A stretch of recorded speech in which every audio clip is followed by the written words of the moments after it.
स्कूलों को बंद करने का प्रावधान सरकार ने किया। 48,000 प्राइमरी स्कूल उन्होंने कहा कि हम बंद करेंगे क्योंकि यहाँ पे पढ़ाई नहीं होती। क्यों नहीं पढ़ाई होती?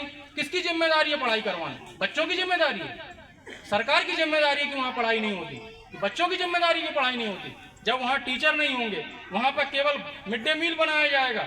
सरकारी स्कूल की तो ये हालत है कि पीठ में बोरा और हाथ में कटोरा, और मिड डे मील खाओ, ताली बजाओ और घर को जाओ। ये हालत है सरकारी स्कूलों की। वहाँ शिक्षा नहीं मिलती है। वहाँ माँ जब अपने बच्चों से पूछती है, ये नहीं पूछती कि क्या पढ़ के आए, पूछती है स्कूल से लौट के जब बेटा आता है, बेटी आती है तो क्या पूछती है? क्या खा के आए, आज स्कूल में क्या पढ़ाया गया, ये नहीं पूछती।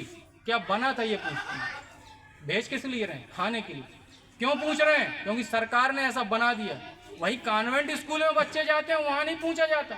वो लौट के आता तो उसकी माँ पूछती, उसका बाप पूछता कि क्या पढ़ के आए, आज मास्टर ने क्या क्या पढ़ाया, आज मैडम ने क्या क्या पढ़ाया। क्योंकि वहाँ पढ़ने के लिए भेज रहे, यहाँ खाने के लिए भेज रहे। फिर वहाँ से आपने अपने बच्चों को, चूंकि जान लिया बाबा साहब के संघर्ष को, तो अपने बच्चों को वहाँ से निकाल लिया।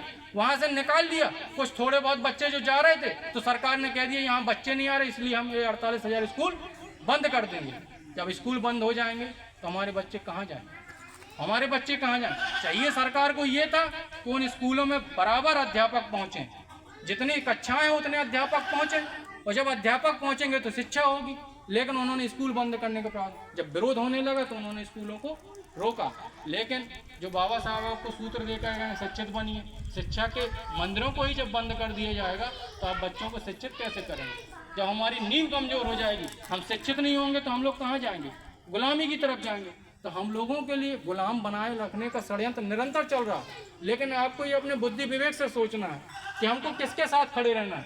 हमको उसके साथ खड़े रहना है, हमको उसके लिए संघर्ष करना है जिसने हमारा मान सम्मान स्वाभिमान जिंदा रखा।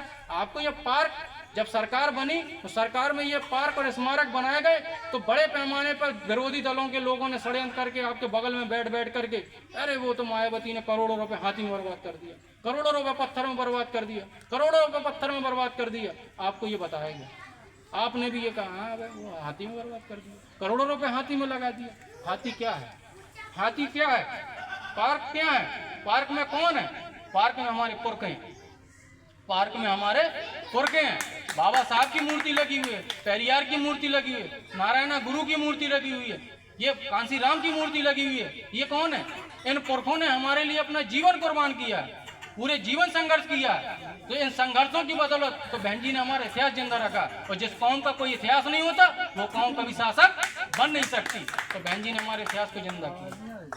इसलिए मैं आपने बहुत धैर्यतापूर्वक सुना और हमने भी काफ़ी आपका समय लिया, लेकिन आपका पुनः आभार व्यक्त करते हुए आपका ऋणी रहूँगा, क्योंकि ये अभी तो मैं तुरंत ही दूसरी बार आया हूँ और आप लोगों ने इतनी धैर्यतापूर्वक सुना।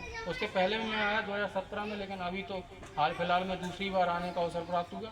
इसलिए आपका पुनः आभार। जय भीम, जय भारत।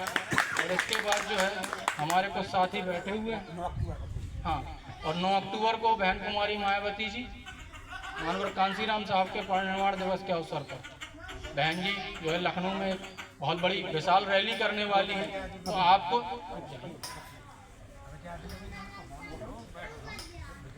रैली होने वाली है, तो आपको बहन जी के संघर्ष को याद रखते हुए उनके हाथों को मजबूत करने के लिए और अपने पुरखों की कुर्बानियों को जिंदा रखने के लिए हमको उनके हाथों को मजबूत करना है। तो आपको अधिक से अधिक संख्या में कांसीराम स्मारक लखनऊ पहुंचना है। इन्हीं सब बातों के साथ मैं अपनी वाणी को विराम दूंगा। जय भीम, जय भारत।